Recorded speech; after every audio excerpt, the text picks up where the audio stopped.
अध्यक्ष महोदय, माननीय मुख्यमंत्री श्री चंपई सोरेन ने जो विश्वास मत हम सबों के सामने रखा है, अपना समर्थन देते हुए मैं बात प्रारंभ करता हूं। प्रतिपक्ष के नेता ने जो कहा कि भाई कांग्रेस देश के लोकतंत्र को नहीं मानता, कांग्रेस देश का लोकतंत्र का विरोधी है, जरा उनसे पूछिए। हमें लगता है कि आरएसएस में तो कभी गए होंगे कि भाई भारतीय जनता पार्टी की मातृ संस्था आरएसएस है।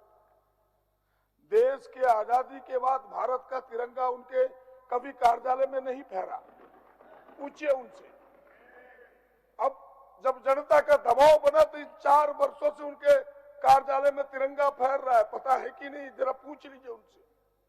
ये लोग देश के संविधान मानने वाले लोग नहीं है, देश के लोकतंत्र पर इन्हें विश्वास नहीं है। और आपने देखा होगा कि ये आदमखोर हो चुके हैं। और कोई शेर जब आदमखोर हो जाए, अध्यक्ष महोदय, किसी के मुंह में आदमी का खून लग जाए तो वो आदमी खोजता है। और भारतीय जनता पार्टी, अध्यक्ष महोदय, भारतीय जनता पार्टी ने भी लोकतंत्र की बार बार हत्या की। कर्नाटक में हत्या किया, महाराष्ट्र में हत्या किया, अभी बिहार में हत्या की है इन्होंने।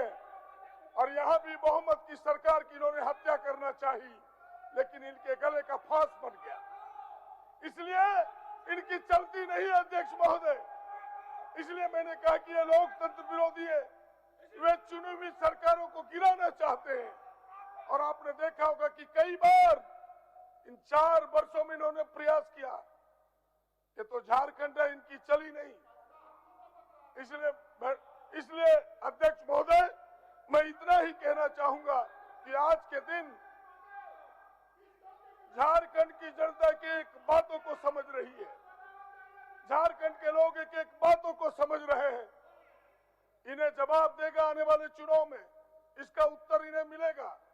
और मैं दूसरी बात कहना चाहता हूं कि सुदेश जी अभी बड़ी चिंता व्यक्त कर रहे थे नौजवानों का। सच में चिंतनीय है, मैं इनसे सहमत हूं, लेकिन ये चिंता सत्ता में रहते हुए भी होना चाहिए। सत्ता में लोग भूल जाते हैं, और इन 24 वर्षों में सबसे अधिक सत्ता में रहने वाले भारतीय जनता पार्टी के साथ यही आजसू पार्टी है, कोई दूसरी पार्टी नहीं रही, यही रहे। आज ये परिस्थितियां पैदा हुई इन कारणों से हुई है।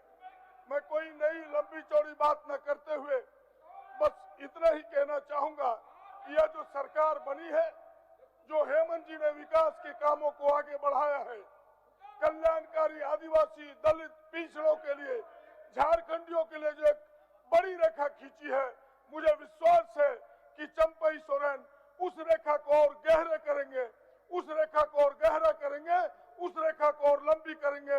इन्हीं चंद बातों के साथ अपना समर्थन देते हुए अपनी वाणी को यहीं विराम देता हूं।